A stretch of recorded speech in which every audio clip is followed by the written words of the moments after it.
Hi. പൊതുവേ ഞങ്ങൾ ചെയ്യുന്ന വീടുകൾ സിംഗിൾ സ്റ്റോറി വീടുകളാണ്. അതിൽ നിന്ന് വ്യത്യസ്തമായിട്ട് ഞങ്ങൾ എറണാകുളം ജില്ലയിൽ കല്ലൂർക്കാട് ചെയ്ത ഒരു ഡബിൾ സ്റ്റോറി വീടാണിത്. ഈ വീടിൻ്റെ വിശേഷങ്ങളിലേക്ക് നമുക്ക് പോകാം. റോഡിൽ നിന്ന് കുറച്ച് ഉയർന്ന സ്ഥലത്താണ് വീട് വയ്ക്കുന്നത്. വീടിൻ്റെ എലിവേഷൻ്റെ ഭംഗിക്ക് വേണ്ടിയിട്ട് സ്റ്റോൺ ക്ലാഡിങ് ചെയ്തിട്ടുണ്ട്. രണ്ട് സൈഡിലും നാച്ചുറൽ സ്റ്റോൺ ക്ലാഡിങ് ചെയ്തിട്ടുണ്ട്. ഗേറ്റ് തുറന്ന് കയറി വരുന്നത് ബാംഗ്ലൂർ സ്റ്റോൺ ഭാഗ്യ മുറ്റത്തേക്കാണ്. ഇവിടെ രണ്ട് സൈഡിലും ഉള്ള ഏരിയ നമ്മൾ ലോൺ ചെയ്തിട്ടുണ്ട്, പുല്ല് പിടിപ്പിച്ചിട്ടുണ്ട് നന്നായിട്ട് തന്നെ. അത്യാവശ്യം വലിപ്പമുള്ളൊരു സിറ്റൗട്ടാണ് ഇവിടെ ചെയ്തിരിക്കുന്നത്. ഗ്രാനൈറ്റാണ് സിറ്റൗട്ട് നമ്മൾ യൂസ് ചെയ്തിരിക്കുന്നത്.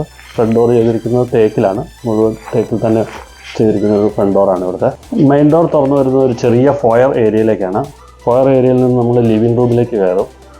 ലിവിങ് റൂമിലൊരു എൽ ഷേപ്പ് സോഫയാണ് നമ്മൾ സെറ്റ് ചെയ്തിരിക്കുന്നത്. അതിനോടടുത്ത് തന്നെ ഒരു ചെറിയ വുഡൻ സെറ്റിയും അറേഞ്ച് ചെയ്തിട്ടുണ്ട്. ഇവിടെ ഒരു ചെറിയ പാർട്ടീഷൻ കൊടുത്തിട്ടുണ്ട്. ക്യൂരിയസ് ഒക്കെ വെക്കാവുന്ന രീതിയിലാണ് ചെയ്തിരിക്കുന്നത്. ഈ പാർട്ടീഷൻ ചെയ്തിരിക്കുന്നത് പ്ലൈവുഡ് ലാമിനേറ്റ് ഫിനിഷിലാണ്. ഇതിൻ്റെ ഈ സൈഡിൽ തന്നെയാണ് നമ്മൾ ടി വിക്കുള്ള സ്പേസും അറേഞ്ച് ചെയ്തിരിക്കുന്നത്. ഇവിടെ നമ്മൾ സീലിംഗ് ചെയ്തിരിക്കുന്നത് സൈഡിൽ മാത്രമാണ് ജിപ്സം ബോർഡ് സീലിംഗ് ചെയ്തിരിക്കുന്നത്. അതിനുശേഷം പ്രൊഫൈൽ ലൈറ്റിംഗ് കൊടുത്തിട്ടുണ്ട്. നമുക്ക് ബഡ്ജറ്റ് കൺട്രോൾ ചെയ്യാൻ നല്ലൊരു മാർഗ്ഗമാണ് സൈഡിൽ മാത്രം പ്രൊഫൈൽ ലൈറ്റും സീലിംഗ് ചെയ്ത് കൊടുക്കുന്നത്. ലിവിങ് റൂമിനോട് ചേർന്ന് തന്നെ പ്രയർ ഏരിയ സെറ്റ് ചെയ്തിരിക്കുന്നു. പ്രയർ ഏരിയയുടെ രണ്ട് സൈഡിലും ഓരോ വിൻഡോസ് കൊടുത്തിട്ടുണ്ട്. ഇവിടെ നമ്മൾ നാച്ചുറൽ ലൈറ്റ് കിട്ടുന്ന രീതിയിൽ മുകളിൽ പോളികാർബൺ ഷീറ്റാണ് ഇവിടെ യൂസ് ചെയ്തിരിക്കുന്നത്. നാച്ചുറൽ ലൈറ്റ് നമുക്ക് പ്രയർ ഏരിയയിലേക്ക് കിട്ടും. ഈ ലൈറ്റ് ഈ വീടിൻ്റെ ലിവിങ് ബാക്കി ഡൈനിങ് ഏരിയയിലേക്കൊക്കെ അതിൻ്റെ ലൈറ്റ് നമുക്ക് കിട്ടുന്നുണ്ട്.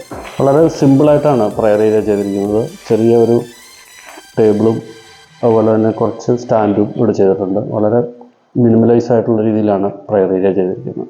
താഴത്തെ നിലയിൽ നമുക്ക് രണ്ട് ബെഡ്റൂമാണുള്ളത്. ഒരു ബെഡ്റൂം ഈ സൈഡിലും ഒരു ബെഡ്റൂം ഈ സൈഡിലും. രണ്ട് ബെഡ്റൂമും അറ്റാച്ച്ഡാണ്. ഇതാണ് ഇവിടുത്തെ ഡൈനിങ് ഏരിയ. ഡൈനിങ് ഏരിയയോട് ചേർന്ന് തന്നെയാണ് സ്റ്റെയർ കേസും മുകളിലേക്കുള്ള വരുന്നത്. ഒരു 6 സീറ്റർ ഡൈനിങ് ചെയറാണ് ഇവിടെ കൊടുത്തിരിക്കുന്നത്. ഇവിടെ ധാരാളം വിൻഡോസ് കൊടുത്തിട്ടുണ്ട്. നമുക്ക് നന്നായിട്ട് ലൈറ്റ് അതുകൊണ്ട് നാച്ചുറൽ ലൈറ്റ് നന്നായിട്ട് കിട്ടുന്നുണ്ട്. ഇവിടെയും കുറച്ച് സീലിംഗ് ചെയ്ത് പ്രൊഫൈൽ ലൈറ്റ്സും കൊടുത്തിട്ടുണ്ട്. ഡൈനിങ് ഏരിയയോട് ചേർന്ന് തന്നെയാണ് വാഷ് ഏരിയ അറേഞ്ച് ചെയ്തിരിക്കുന്നത്. ഇതാണ് ഈ വീടിൻ്റെ മോഡുലാർ കിച്ചൺ. ഇതിൻ്റെ ടോപ്പ് യൂണിറ്റൊക്കെ വൈറ്റ് കളറിലാണ് യൂസ് ചെയ്തിരിക്കുന്നത്. താഴത്തേക്ക് വുഡൻ ഫിനിഷിലുള്ള കബോർഡ്സാണ് യൂസ് ചെയ്തിരിക്കുന്നത്. ഗ്രാനൈറ്റാണ് നമ്മൾ ടോപ്പിൽ യൂസ് ചെയ്തിരിക്കുന്നത്. സ്റ്റെയിൻലെസ് സ്റ്റീലിൻ്റെ ഹാൻഡ് റെയിലാണ് നമ്മളിവിടെ ചെയ്തിരിക്കുന്നത്. ഈ കയറി വരുന്ന വാള് ഹൈലൈറ്റ് ചെയ്യാൻ വേണ്ടിയിട്ട് കളർ ചേഞ്ച് ചെയ്ത് അടിച്ചിട്ടുണ്ട്. സ്റ്റെയർ കേസ് കയറി വരുന്നത് അപ്പർ ലിവിങ്ങിലേക്കാണ്. ഇവിടെ ഒരു ദിവാൻ കോട്ട് അറേഞ്ച് ചെയ്തിട്ടുണ്ട്. നമ്മളിവിടെ വെട്രിഫൈഡ് ടൈലാണ് ഫ്ലോറിങ്ങിന് ഉപയോഗിച്ചിരിക്കുന്നത്. White colour marble finish vitrified ടൈലാണ് ഇവിടെ ഉപയോഗിച്ചിരിക്കുന്നത്. ഈ ഫാമിലി ലിവിങ് പോലെ നമുക്കിത് ഉപയോഗിക്കാവുന്ന രീതിയിലാണ് അറേഞ്ച് ചെയ്തിരിക്കുന്നത്. ഇവിടെ നിന്ന് ബാൽക്കണിയിലേക്കുള്ള എൻട്രൻസാണിത്. അപ്പർ ലിവിങ്ങിൽ നിന്ന് ഇറങ്ങി വരുന്ന ബാൽക്കണിയാണിത്. ബാൽക്കണിയിൽ പില്ലറിൽ സ്റ്റോൺ ഗ്ലാഡിങ്സ് കൊടുത്തിട്ടുണ്ട്.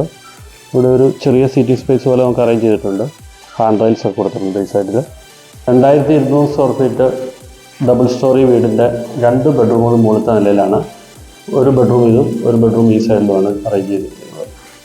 ജോണിച്ചേട്ടൻ്റെയും കുടുംബത്തിൻ്റെയും ഇരുനില വീടിൻ്റെ വിശേഷങ്ങളാണ് നിങ്ങളുമായിട്ട് ഇപ്പോൾ പങ്കുവച്ചത്.